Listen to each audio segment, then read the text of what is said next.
Bonjour, on se retrouve aujourd'hui pour une nouvelle vidéo et il sera question de la Minifuse 2 d'Arturia. Donc c'est une interface audio, un boîtier qui sera l'intermédiaire entre vos instruments et votre ordinateur. Donc si vous souhaitez enregistrer sur votre ordinateur vos synthétiseurs, guitare, basse, votre voix avec un micro, eh bien, il faudra que votre son analogique soit converti en numérique pour que l'ordinateur puisse comprendre et interpréter les flux audio entrant et sortant. Alors je sais qu'il y en a beaucoup d'entre vous qui utilisent la carte son intégrée de l'ordinateur pour faire de la musique, mais malheureusement en fait ces cartes ne sont pas assez puissantes et ne sont pas prévues en fait pour gérer des flux audio importants, et on se retrouve souvent en fait avec des problèmes de son qui craquent, des craquements disgracieux, des décalages au niveau du son, qu'on appelle de la latence, qui sont donc parfois pénibles quand on joue de la musique en direct en live. Donc bref, plein de bonnes raisons pour investir dans une interface audio qui est faite pour supporter tout ça. Donc si vous voulez faire de la musique de qualité audio professionnelle, il faudra investir dans une interface audio, c'est une évidence. Alors donc comment choisir son interface audio? Donc tout va dépendre des critères qui seront les vôtres en fonction de vos besoins. Donc il existe une multitude d'interfaces audio sur le marché à tous les prix, j'ai pas la prétention de toutes les connaître, d'autant plus que je les ai pas toutes essayées, donc difficile de se faire une idée, mis à part de consulter les spécifications techniques que je vais vous afficher ici pour la Minifuse 2, mais ces informations en fait très techniques ne parlent pas forcément à tout le monde, ce qui va nous conduire à consulter des forums ou de regarder des tutos comme vous êtes en train de le faire, pour avoir des avis, pour faire des comparaisons. Donc voici quelques pistes pour orienter vos choix. Alors, le premier critère, pour moi, ça va être le prix. Ça va être le premier élément qui va orienter votre choix en fonction de votre budget. Après, on peut se poser des questions sur le nombre d'entrées et de sorties, qui sera également un critère très important. Si jamais vous jouez en groupe ou si vous jouez seul mais avec plusieurs instruments en même temps, il faudra une interface audio adaptée à vos besoins. Ensuite, la qualité des convertisseurs analogiques numériques pour aller vers l'ordinateur et numérique analogique quand ça ressort de l'ordinateur pour arriver dans votre support d'écoute, que ce soit le casque ou les enceintes, on parle de convertisseur ADDA pour analogue digital, digital analogue, ou en français ANA, analogue numérique, numérique analogique. Donc le standard actuel est de 24 bits, c'est la résolution du son, qu'on pourrait comparer à des pixels d'une image. Plus elle est grande, plus la qualité de résolution, de restitution du son sera élevée, et ça influencera également la plage de dynamique de la prise de son. Et 192 kHz, c'est la fréquence d'échantillonnage qui mesure en fait l'intervalle de temps entre deux informations numériques. En gros, plus elle est grande, plus il y aura d'informations et meilleure sera la qualité audio, mais ça sollicitera bien évidemment le processeur de votre ordinateur. Ensuite, on peut se poser la question sur les types d'entrées, jack, XLR ou combo, c'est-à-dire qu'ils font les deux en un jack XLR, donc avec les entrées jack, ce qu'on appelle les 635, qu'on appelle aussi les entrées line pour brancher vos instruments type synthétiseur et HIZ, en appuyant sur le petit bouton commutateur pour signifier qu'il y a une haute impédance sur l'entrée pour des prises directes en fait avec notamment les guitares et les basses. Avec des entrées XLR donc pour brancher vos microphones, avec l'option d'alimentation Phantom 48 volts qui est devenue en fait une option indispensable si vous utilisez des micros à condensateur. Sans cette fonctionnalité, vous excluez l'utilisation de ce genre de micro tout simplement. Après, on peut se poser la question aussi au niveau des critères, donc sur la qualité des préamplis des micros, c'est également un critère qui est super important. Les entrées-sorties MIDI, pour faire communiquer vos appareils et les contrôleurs MIDI avec votre ordinateur. Alors, si vous n'avez aucune notion sur le MIDI, je vous invite à consulter mon sujet où j'explique tout en fait sur qu'est-ce que le MIDI. Je mettrai ça dans la description et en haut à droite de cette vidéo. Le monitoring aussi, c'est d'avoir la possibilité donc d'écouter le son de votre instrument en direct pour éviter justement d'avoir des problèmes de latence. C'est le décalage entre le moment où vous jouez et le moment où le son arrive à vos oreilles. C'est une option qui est assez confortable quand vous êtes en train d'enregistrer, donc avoir cette option c'est également intéressant.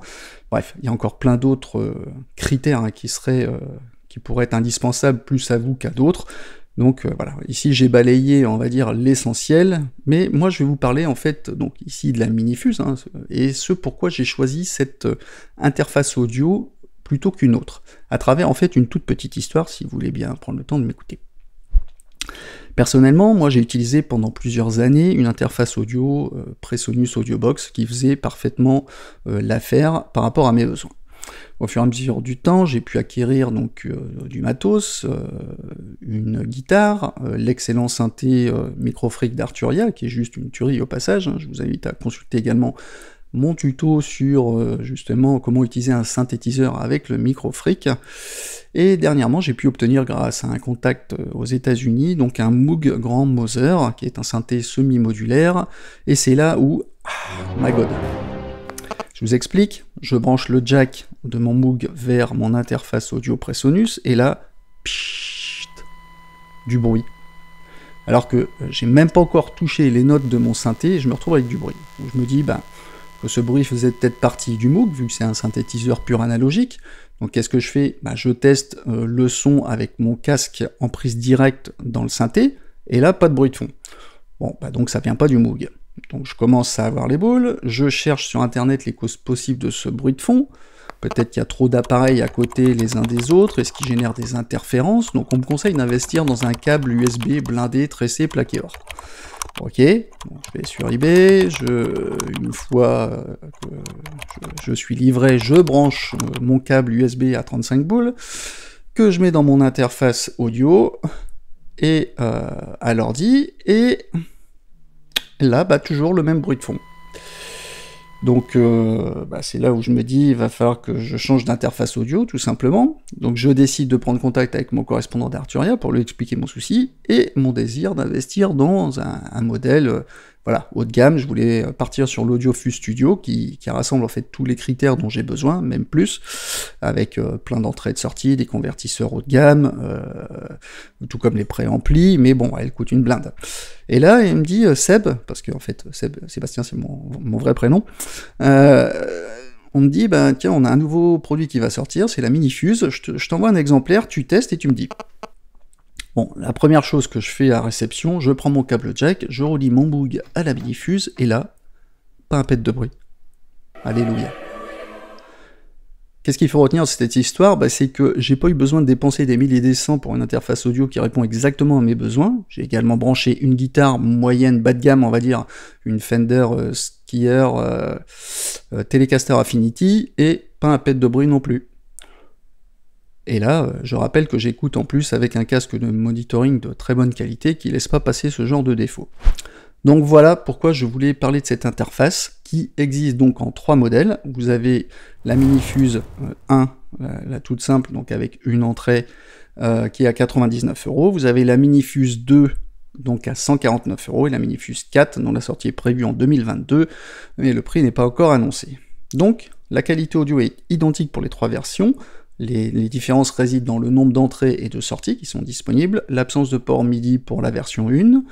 Alors attention, ça ne veut pas dire que l'interface ne gère pas le MIDI, hein, c'est que le MIDI transite également par le câble USB qui relie l'interface à l'ordinateur, rassurez-vous. Et bonus pour la Minifuse 4, qui elle sera pourvue de 2 sorties DC couple, qui permettront notamment de gérer les tensions de vos instruments modulaires, type Europack ou synthé semi-modulaire, comme mon Moog, et j'espère pouvoir vous présenter tout ça en 2022.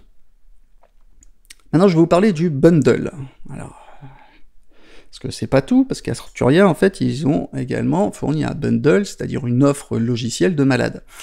Pour le prix de votre Minifuse, vous aurez donc les plugins d'effets de chez Arturia, donc à savoir l'excellent préampli, le Pré 1973, la douce Reverb RevPlate 140, le célèbre Delay Tape 201 et le très connu Chorus June 6. Je vous invite à consulter tous mes tutos où j'explique tout sur ces effets, dans le lien également, et dans la description et en haut à droite de cette vidéo. Vient s'ajouter le plugin d'instrument Analog Lab Intro, qui est un laboratoire en fait des meilleurs sons, des meilleurs presets qui sont issus de la V collection d'Arturia, c'est-à-dire des meilleures émulations de synthétiseurs d'anthologie d'Arturia, qui sont réunis en un seul plugin. Il y a toujours un tuto qui vous explique tout ça sur ma chaîne. Besoin d'un séquenceur audio numérique? c'est le programme ou l'application qui vous permettra d'enregistrer vos instruments, votre voix sur des pistes, de lire votre composition musicale, d'ajouter des effets, de faire un mixage, un mastering de votre projet. Eh bien, Arturia vous donne le célèbre Ableton Live Lite, une version limitée dans certaines fonctionnalités, mais qui vous permettra de faire énormément de choses. Encore une fois, ce n'est pas les tutos qui manquent sur ma chaîne, car c'est le DAW, le Digital Audio Workstation, ou la STAN, la station de travail audio numérique, que j'utilise le plus. Et si je vous dis Guitar Rig 6, ça vous parle? Je pense que c'est la référence dans le monde des effets logiciels pour guitare. Donc, eh bien, Arturia fait toc-toc chez Native Instruments, et ils ont dit, ça marche, pour fournir une version allégée de Guitar Rig 6 LE, qui est terriblement efficace. Je l'ai essayé avec ma gratte, et les presets sont d'enfer. En manque de samples, c'est-à-dire des échantillons audio, des boucles, qu'on appelle des loops, Arturia négocie pour vous 3 mois d'abonnement gratuit sur la plateforme Splice, qui est une plateforme très plébiscitée par les musiciens, les beatmakers, qu'on voit beaucoup sur YouTube. Donc ici, c'est 3 mois d'abonnement gratos. Et non, c'est pas encore fini. Vous chantez, vous essayez de chanter, vous voulez faire des petits effets de style dans votre voix. On pense tous au fameux autotune, effet autotune pour corriger les imperfections de la voix, pour faire des effets de style de voix pitchée, sur laquelle on change volontairement les hauteurs de notes. Et la référence en la matière, c'est l'autotune de chez Antares. Ici, Arturia a négocié pour vous l'autotune Unlimited, c'est-à-dire que vous aurez accès à tout ce qu'il propose pendant une durée de 3 mois. Donc, encore une fois, si vous cherchez un tuto, il y a ce qu'il faut sur ma chaîne, où j'ai fait un tuto complet sur l'autotune Pro d'Antares. Maintenant, on va voir l'enregistrement de votre Minifuse et des logiciels. Donc il est important d'enregistrer votre interface audio sur le site officiel d'Arturia afin de bénéficier du bundle et d'enregistrer vos licences. Donc vous allez dans un premier temps vous connecter votre Minifuse à l'ordinateur pour faire apparaître en fait un lecteur de disque externe nommé Minifuse. Vous cliquez sur le lien click here to get start.url et pour ouvrir la page en fait d'enregistrement, vous aurez un message qui vous indique que la Minifuse est détectée, donc on fait OK. Ensuite, on revient sur la page web de la Minifuse et on clique sur Start Now. On indiquera le numéro de série et le code déverrouillage qui est indiqué en dessous de votre interface. On va installer le programme ou l'application Minifuse Control Center. Si vous l'avez déjà fait, on passera à l'étape suivante. On va ensuite installer les instruments et les effets d'Arturia. Et ensuite, les logiciels et plugins de musique, donc Ableton Live Lite 11, Guitar Rig 6 LE, Splice, Autotune Unlimited, et on cliquera à chaque fois sur le lien Get My, etc., etc., pour ajouter les numéros de licence qui sont associés à votre Minifuse. On ira ensuite sur Product Minifuse 2, puis on cliquera sur More Info pour afficher les licences qui sont rattachées, et vous cliquerez respectivement sur Download Here sur chacun des produits, et vous suivrez ensuite les instructions pour installer et enregistrer vos produits.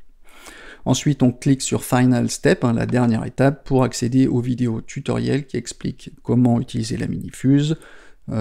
Contactez éventuellement le support technique si vous avez besoin d'aide, l'équipe est super réactive, et enfin consultez le manuel utilisateur et téléchargez les mises à jour du firmware si besoin, le firmware de votre machine, c'est-à-dire le micro-programme qui permet d'apporter des correctifs et des mises à jour à votre machine. Maintenant, voyons les caractéristiques de la Minifuse. Sur la face avant, 2 entrées combo XLR TRS pour brancher votre micro, vos instruments type guitare, basse et autres, avec un contrôle de gain d'entrée. Lorsque vous jouez, en fait, vous verrez un témoin, un LED qui assure que votre son est propre, tout en préservant une réserve de gain pour les futurs traitements audio. S'il bascule au rouge, ça veut dire que le signal écrète et que ça risque de générer de la distorsion, donc veillez à ce qu'il soit toujours dans le bleu. Arturia a mis en place un utilitaire, donc le Minifuse Control Center, qui permet d'ailleurs de visualiser, de contrôler votre interface audio depuis votre ordinateur si besoin. On a le bouton commutateur guitare qu'il faudra activer lorsque vous jouez avec une guitare électrique ou une basse, ce qui permet de basculer en fait le circuit à haute impédance. 48 volts, c'est un petit bouton qu'on va activer pour activer l'alimentation fantôme 48 volts si vous utilisez un microphone à condensateur. Alors comment on le sait? Si vous branchez le micro dans la prise XLR et qu'il ne fonctionne pas, il faudra activer cette option pour qu'il fonctionne. Ensuite, on a les LED LR qui permettent de visualiser le signal audio entrant dans l'interface. Tant qu'il est bleu, on est bon. S'il passe au orange, on va commencer à écréter. C'est l'avant-dernier niveau des LED. Et quand on passe au rouge, on est en total écrétage, donc c'est pas bon. Donc il faudra veiller à baisser le signal audio source pour rester dans une zone confortable bleue. On a le gros bouton central qui permet de contrôler le volume du signal qui est envoyé au haut-parleur, c'est-à-dire au niveau des sorties LR derrière le boîtier. Ensuite, on a le Monitor Mix Input et USB, donc ce bouton permet de basculer entre l'écoute directe, le direct monitoring, et le son qui est restitué par l'ordinateur. Lorsqu'il est positionné sur Input, on a une écoute directement à la source de votre instrument qui est branchée dans votre interface. Sur USB, on a une écoute de l'instrument qui sort en fait de l'ordinateur. Exemple, si par exemple vous travaillez dans le séquenceur Ableton Live, vous avez une piste audio qui reçoit le signal de votre instrument, vous pouvez appliquer un effet sur cette piste, et bien quand vous êtes en position USB, vous entendrez le son de votre instrument avec l'effet, ce qui est différent du mode input où on n'entendra que votre instrument sans l'effet.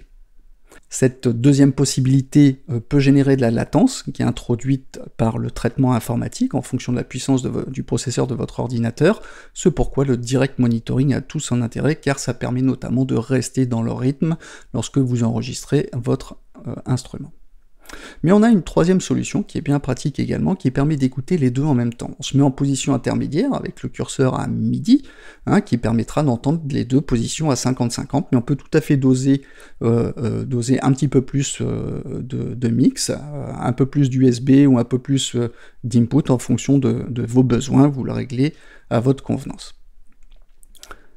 Après on a un commutateur direct mono. Donc il contrôle la façon dont les signaux d'entrée seront distribués sur la stéréo en écoute directe, c'est-à-dire en position input. Quand il est désactivé, c'est-à-dire qu'il est éteint, l'entrée 1 est envoyée au canal gauche, donc sortie 1, tandis que l'entrée 2 est envoyée au canal droit, sortie 2. Quand il est activé en bleu, c'est-à-dire les entrées 1 et 2 sont transformés en signaux mono, c'est-à-dire qu'ils sont envoyés en fait aux deux canaux. Ça veut dire que les deux entrées sont centrées dans l'image stéréo au lieu d'être dirigées vers le haut-parleur de gauche et le haut-parleur de droite. Donc on entend le son dans les deux oreilles. Alors attention, cette position n'aura pas d'effet sur l'image stéréo dans l'ordinateur, dans ce que vous enregistrez. Cela concerne uniquement la façon dont le signal des entrées est acheminé vers les haut-parleurs ou vers le casque. C'est juste une option supplémentaire de confort d'écoute. C'est toujours mieux d'écouter un signal dans les deux oreilles plutôt que dans une des deux. Ensuite, on a la sortie casque qui permet de brancher un casque avec un gros jack pour une écoute directe de la sortie du son avec un contrôle indépendant du volume de sortie. Sur la face arrière, deux sorties stéréo LR gauche-droite pour connecter directement des haut-parleurs de studio actifs, c'est-à-dire qui disposent déjà d'un amplificateur intégré, ou vers un amplificateur ou une table de mixage suivant votre système d'écoute. Sur la Minifuse 2, on a deux ports MIDI in et out. Donc le MIDI in, on pourra connecter des appareils MIDI à l'aide d'un câble MIDI standard 5 broches pour déclencher et contrôler des instruments et des effets logiciels, par exemple. Et dans le MIDI out, il permettra de sortir des données MIDI de votre ordinateur pour contrôler des périphériques matériels externes MIDI, tout simplement. Après, on a un hub. Et oui, on a un petit hub bien pratique pour brancher un périphérique USB, comme une clé USB, un contrôleur MIDI jusqu'à 250 mA. Perso, je branche mon clavier maître Microlab ou le Minilab MK2 de chez Arturia, mais ça sera pas assez puissant, par exemple, pour alimenter un clavier maître du type Complete Control MK2 des Native Instruments, ou un disque dur externe trop puissant. J'ai essayé avec un 4 Tera ou à 1 Tera, ça ne fonctionne pas. Ça ne fonctionne pas non plus pour charger ou accéder au contenu d'un téléphone portable, mais bon, ça fera très bien le job pour des petits contrôleurs ou claviers MIDI, et ça libérera ainsi un port USB de votre ordinateur. La Minifuse 4, je crois qu'elle sera alimentée électriquement, donc peut-être qu'elle offrira un peu plus de puissance sur les hubs, à vérifier. On a un port USB donc pour connecter votre interface à l'ordinateur, donc ce port alimente votre interface audio et assurera la communication entre l'interface et l'ordinateur. Donc c'est un port USB-C, compatible PC et Mac, et également compatible avec la norme USB 2. Et enfin, on a un verrou Kensington, donc un emplacement de sécurité qu'on peut utiliser pour sécuriser l'interface à l'aide d'un câble de verrouillage qui est en option. Voilà pour les caractéristiques de la Minifuse qui, il faut l'avouer, propose des options, des possibilités très intéressantes à un prix plus qu'abordable. Et si vous croyez que c'en est tout sur ce que propose cette interface audio, eh bien non, car elle propose également une fonction d'enregistrement loopback. Alors qu'est-ce que le loopback ? C'est une fonction qui permet d'enregistrer le son qui est lu par votre ordinateur en provenance d'Internet, par exemple, sur YouTube, Spotify, Apple Music, ou d'une application qui diffuse du son. En fait, tout le son qui sort de l'ordinateur peut être récupéré et enregistré dans votre séquenceur audio numérique. Donc une fonction très pratique qui évite de faire en fait des routages audio souvent compliqués, voire coûteux quand il faut acheter des applications qui permettent de créer des câbles virtuels pour permettre ce genre de manipulation audio. Et bien dans la Minifuse 2, on a deux sorties, 1 et 2, et on a deux autres supplémentaires, la 3 et 4, qui sont virtuelles, qui pourront être utilisées pour envoyer du son dans une application, enfin issu d'une application dans votre séquenceur audio numérique. Alors il y a deux possibilités pour configurer ce genre de routage audio. Je vais prendre l'exemple sur Mac, parce que j'ai pas de PC pour vous faire la démonstration, mais tout est indiqué dans la doc.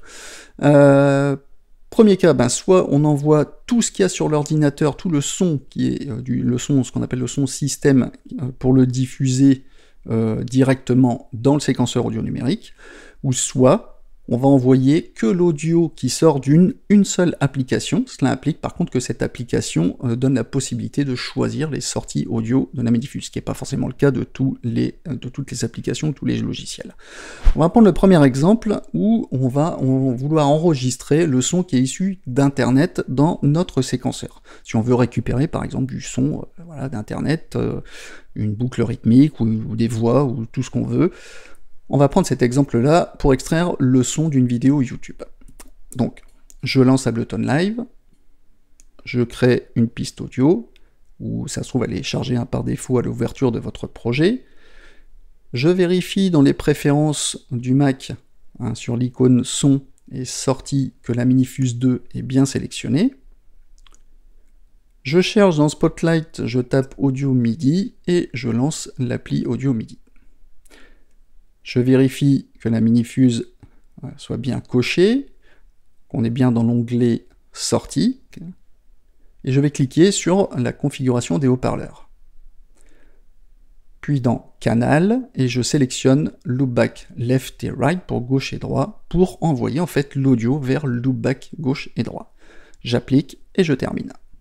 Alors attention, à partir de maintenant, le son de l'ordinateur ne sera plus audible sur votre support d'écoute, c'est-à-dire sur votre casque ou sur les enceintes, car le son est envoyé vers des sorties virtuelles que l'on va récupérer dans le séquenceur audio numérique, dans le DAW. Je retourne dans Ableton Live, ou dans votre séquenceur habituel, je vais activer les sorties 3 et 4, dans les préférences et les périphériques d'entrée audio de la Minifuse, pour recevoir l'audio en provenance des sorties virtuelles 3-4. J'active les entrées-sorties I/O et je sélectionne 3 et 4. Je me mets par défaut sur moniteur sur auto et j'arme l'enregistrement, le petit point rouge sur la piste. Et maintenant, quand je fais lecture sur YouTube, vous entendrez le son arriver directement dans l'audio, dans votre piste audio du séquenceur. On clique sur le petit rond dans la piste pour enregistrer le son et on fait stop pour l'arrêter. Ensuite, on écoute si tout est bien enregistré, et si c'est OK, c'est très bien. On revient après dans l'appli audio MIDI pour tout remettre comme avant, c'est-à-dire remettre l'audio gauche et droit des haut-parleurs normalement. Deuxième exemple d'utilisation, avec un enregistrement d'une source sonore qui est issue d'une application. Je vais prendre un exemple de Logic Pro dans Ableton Live. On sait bien que c'est compliqué de lancer 2 séquenceurs en même temps sur un ordinateur. Il existe des solutions pour mettre un séquenceur, ce qu'on appelle un rewire par rapport à un autre, c'est-à-dire qu'on a un séquenceur maître et un séquenceur esclave, mais tous les séquenceurs n'acceptent pas cette fonction, et bon, je ne vais pas compliquer les choses inutilement. Ici, l'idée c'est d'envoyer l'audio de Logic Pro ou d'une autre application dans Ableton Live. Par exemple, pour récupérer une séquence jouée avec un instrument de Logic que vous ne pouvez pas utiliser dans Ableton Live. Par exemple, si on veut utiliser Alchemy, c'est un instrument qui est natif de Logic. Donc on va lancer Ableton Live, on va créer une piste audio, on va lancer Logic Pro et on va charger un instrument logiciel, par exemple Alchemy ou un autre, et on va créer une séquence MIDI.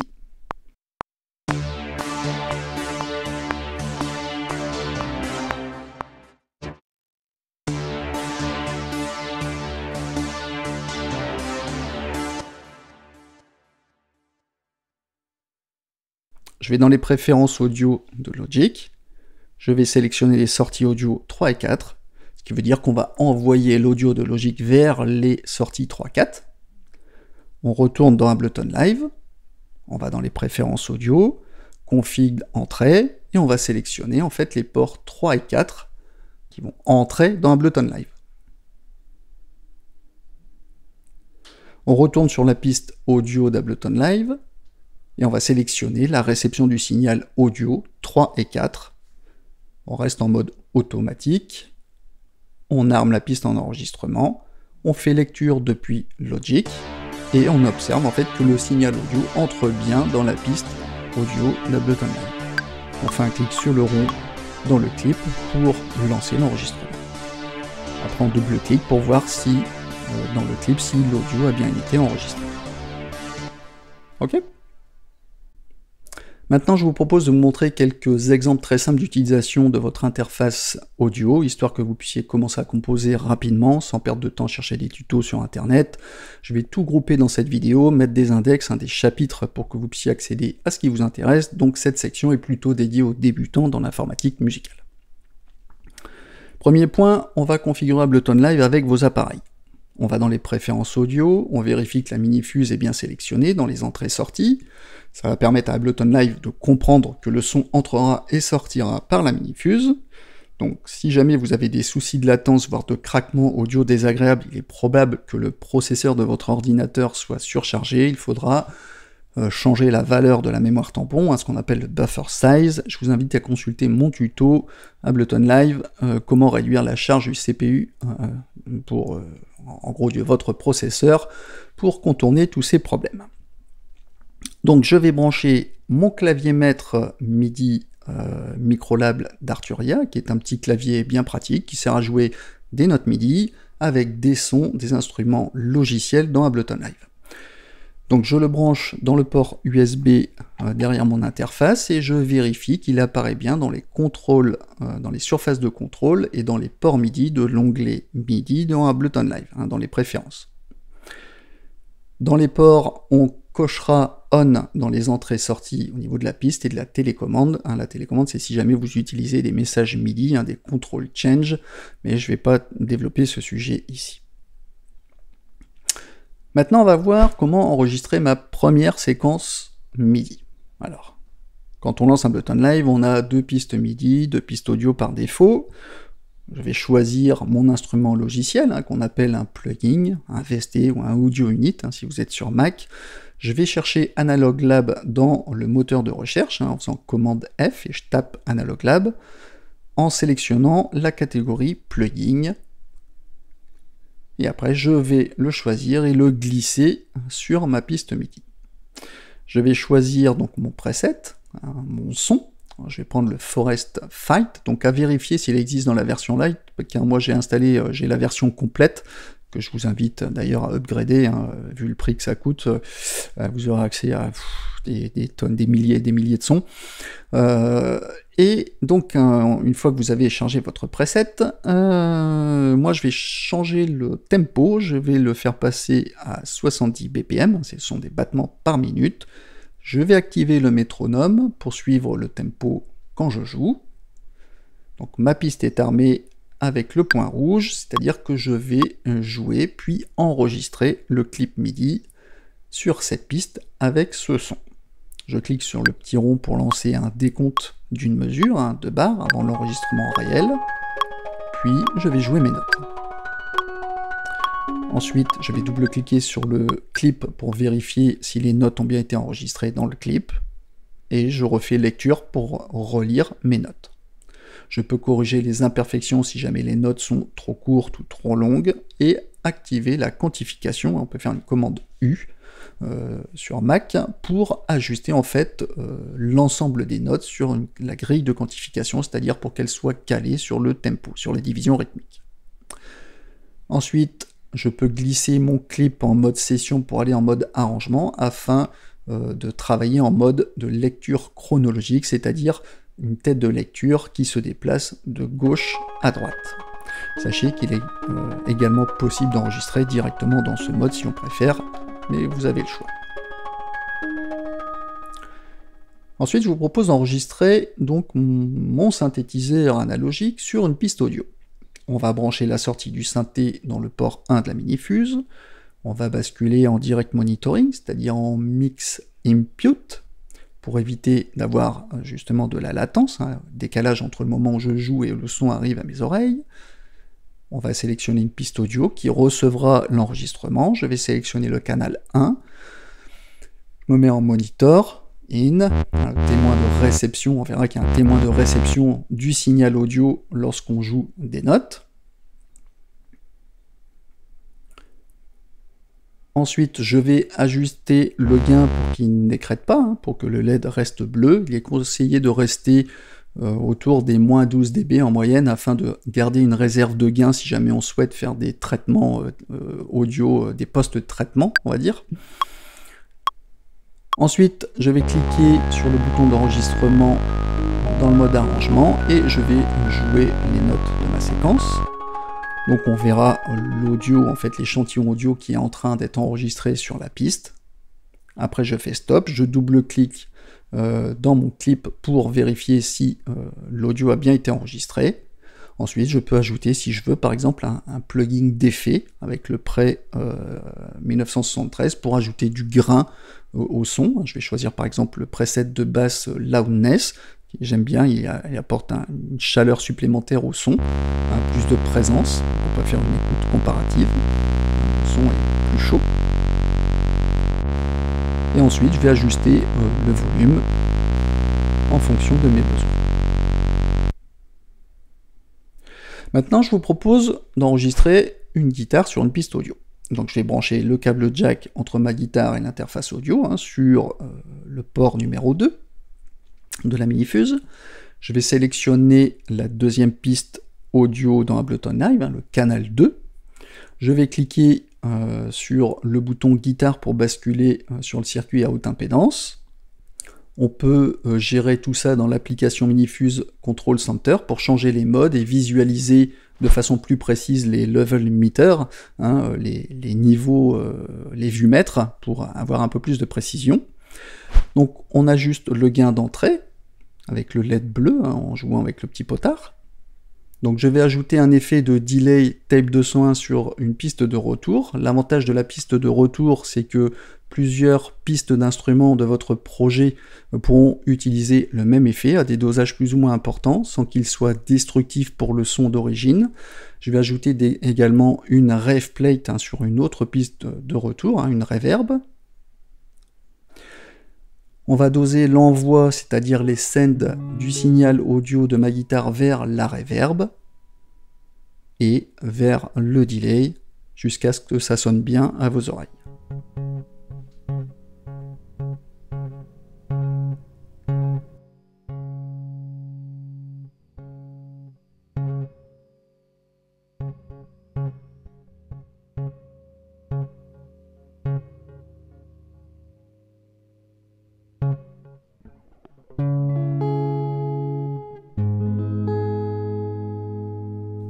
Je positionne le bouton Mix en position intermédiaire, c'est-à-dire à MIDI, pour entendre les effets de l'ordinateur autant que le son du direct monitoring. Et comme je ne suis pas sûr de tout bien enregistrer du premier coup, ce que je vais faire, c'est que je vais délimiter une boucle de travail qui va se répéter indéfiniment jusqu'à ce que j'arrête l'enregistrement. C'est ce qu'on appelle le comping, qui va enregistrer plusieurs couches d'enregistrement.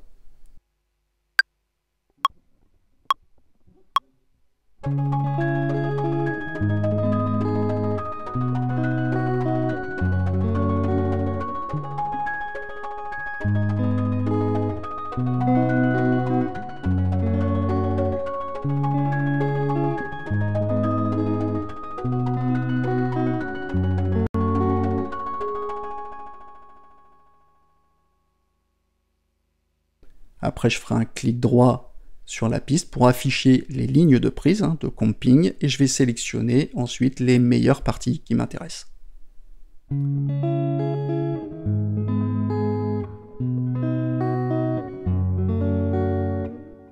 Une fois que je suis satisfait de ma boucle de guitare, je vais dupliquer la piste en faisant une commande D. Et je vais jouer en fait avec les panoramiques gauche-droite pour donner de la dimension, plus de puissance, de présence à ma guitare. Donc je vais jouer sur le pan gauche de la première piste et le droit de la seconde. Et je vais modifier également les sends de façon à ce qu'ils n'aient pas les mêmes réglages. Je vais envoyer, je vais avoir un réglage différent sur le delay, sur la reverb, pour nuancer, pour donner encore plus de mouvement à mes deux pistes. On va écouter en solo les deux pistes. On clique sur le S en maintenant la touche commande sur Mac. Je crois que ça va être contrôle sur PC.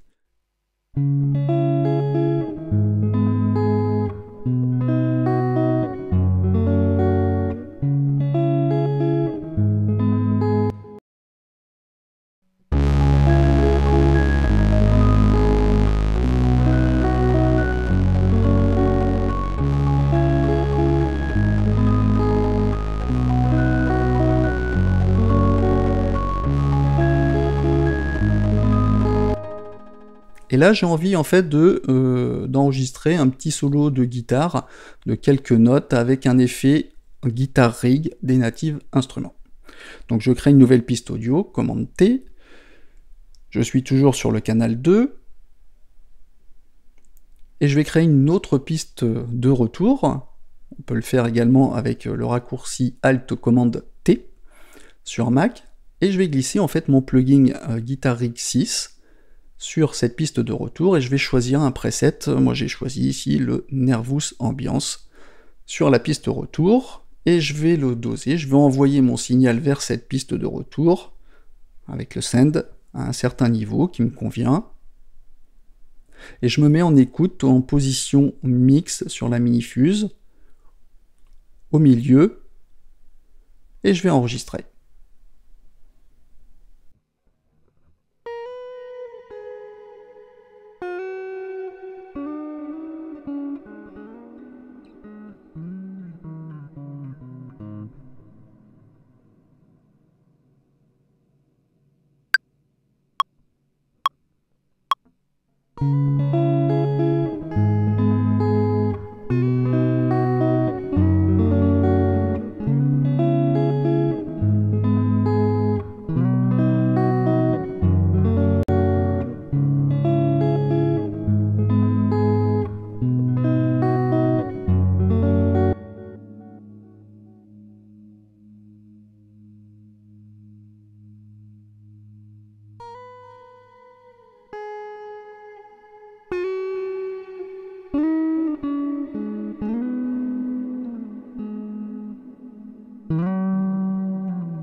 Ensuite, maintenant, je vais vous montrer comment on peut utiliser une boucle issue de Splice. Donc Ableton Live propose une fonctionnalité bien pratique qui s'appelle le Warp. qui consiste à ajuster en fait un échantillon audio, qu'on appelle un sample en anglais, au tempo de votre session, de votre projet. En résumé, si vous avez un sample rythmique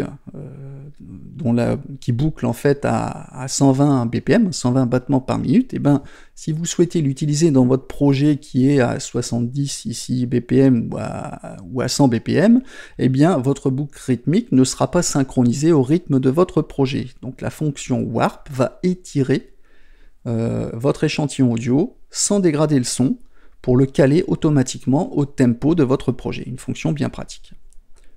Donc ici, je vais faire une commande T pour créer une autre piste audio. On va chercher un sample sur Splice, que je peux copier-coller ou glisser directement sur ma piste audio dans Ableton Live.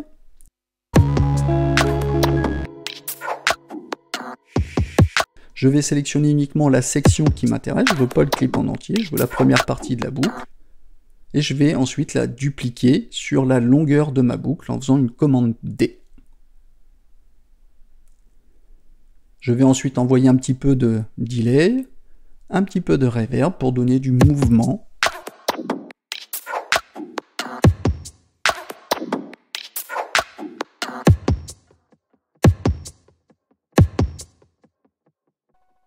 Et ensuite, je vais jouer avec mon volume pour l'ajuster, le faire rentrer dans le mix sans qu'il soit trop présent, puisque ce qui est l'intérêt ici, c'est d'avoir du mouvement, mais pas forcément qu'il soit au premier plan. Et maintenant, on fait une écoute dans le contexte général.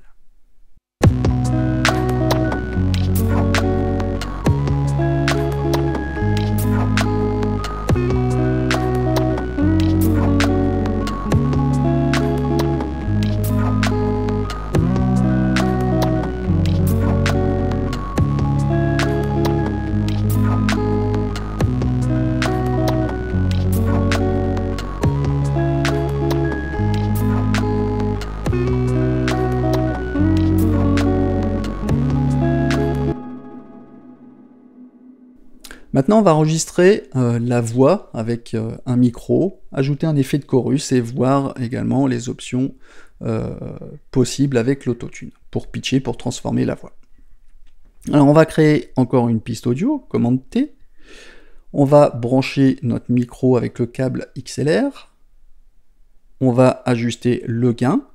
On va tester en soufflant un petit peu plus fort pour être sûr de ne pas aller dans la zone rouge d'écrêtage. Si jamais à un moment, voilà, on a un peu plus d'énergie dans la voix, faut qu'on la dose, il faut qu'on dose suffisamment le réglage, quitte à remonter les niveaux plus tard, mais c'est bien de ne pas écrêter dès le début, ça évite des traitements compliqués après. Après, on démarre l'enregistrement.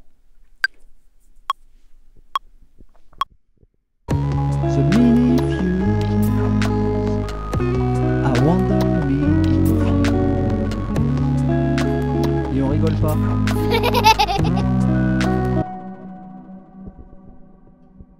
The mini fuse.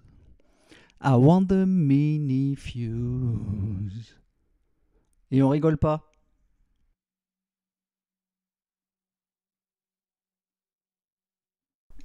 Ensuite, on peut ajouter un effet deesser, afin de supprimer ce qu'on appelle les sibilantes, les che ou les se, qui ne sonnent pas très bien en fait dans le mix.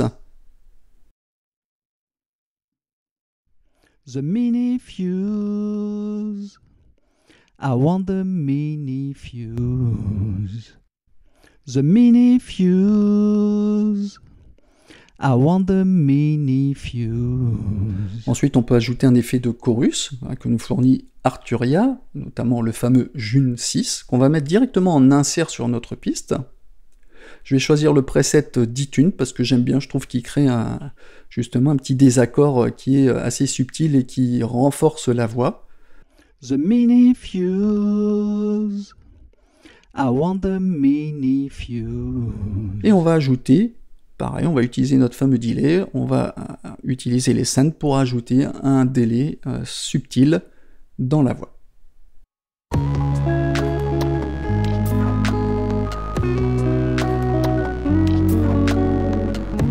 The mini fuse.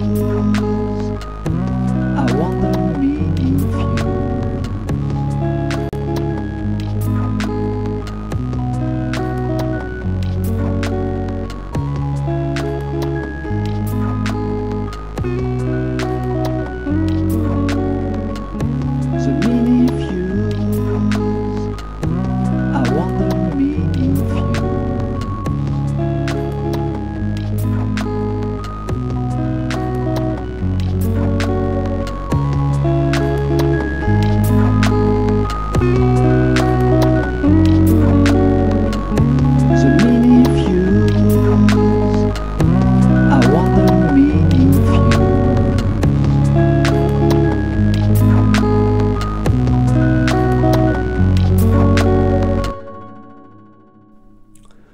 peut appliquer un effet autotune en glissant le plugin d'Antares sur une piste audio et faire des effets de voix pitchée. Je vous invite à consulter mon tuto où j'explique tout sur cet effet de A à Z. Là, je ne peux malheureusement pas vous faire une démonstration car ma licence est expirée. Antares n'a pas souhaité la reconduire. Mais c'est pas grave puisque tout est expliqué dans le tuto. Je vous invite à aller le consulter. Il est, en toute modestie, il est suffisamment bien fait pour tout comprendre. Donc on va passer à la conclusion. Eh bien moi je suis personnellement ravi de cette interface audio qui est très pratique, très fonctionnelle, elle ne prend pas de place, elle mesure que 20 cm de large sur 8,5 de profondeur et 4 cm de haut, et surtout avec une qualité audio incroyable. Il n'y a pas un pet de bruit, ni avec les synthés, ni avec la guitare, ni avec le micro, et tout ça pour 149 € pour la Minifuse 2, 99 € pour la Minifuse 1, je vous le rappelle. Le bundle logiciel est juste incroyable, on a des outils de qualité pour travailler correctement et facilement. Ableton Live, même si c'est une version light, vous pourrez faire un travail considérable avec ce séquenceur qui est plébiscité par tous les professionnels. Il n'y a qu'à regarder des vidéos sur YouTube et la majorité du temps, vous verrez qu'Ableton Live est très souvent utilisé lors des performances en live, parce qu'il a été créé pour ça, pour répondre aux exigences des musiciens qui jouent sur scène. Donc n'hésitez pas à me contacter si jamais vous avez des soucis dans son utilisation. Moi je l'utilise depuis des années, je pourrais peut-être vous aider si besoin. Voilà, je pense qu'on a fait le tour de ce qu'il fallait dire sur les divers modes d'utilisation de cette interface audio. Elle est accessible à toutes et tous, même si vous êtes youtubeur, podcasteur, vous souhaitez vous enregistrer, vous aurez toutes les fonctionnalités nécessaires pour effectuer de bons enregistrements. La fonction loopback est juste énorme pour enregistrer l'audio d'une application externe ou de tout ce qu'il y a sur l'ordinateur, tout ce qui sort de l'ordinateur pour l'enregistrer dans votre séquenceur. Voilà quoi, maintenant libre à vous d'investir dans cette interface audio qui est pas chère et de qualité. On le sait bien, Arturia, hein, c'est pas du cheap, hein, c'est pas parce qu'ils font quelque chose de pas cher que la qualité sera médiocre, bien au contraire, et personnellement je vais garder cette interface pour travailler. Donc merci encore à Arturia de proposer de belles choses pour tous les porte-monnaies, pour tout public. Et ils ont une super bonne mentalité, ils sont toujours impliqués dans ce qu'ils font, ils recherchent toujours l'innovation technologique à bon prix, et en plus ils sont français, donc si on peut acheter français, c'est mieux. Sur ce, merci à vous de m'avoir écouté jusqu'au bout, n'hésitez pas à vous abonner si vous voulez être avisé des nouvelles vidéos que je mets en ligne. Un petit j'aime, c'est toujours bienvenu, seulement si vous avez aimé, bien évidemment. Prenez bien soin de vous, de vos proches et de vos anciens, et je vous dis à bientôt pour de nouvelles vidéos. Ciao ciao!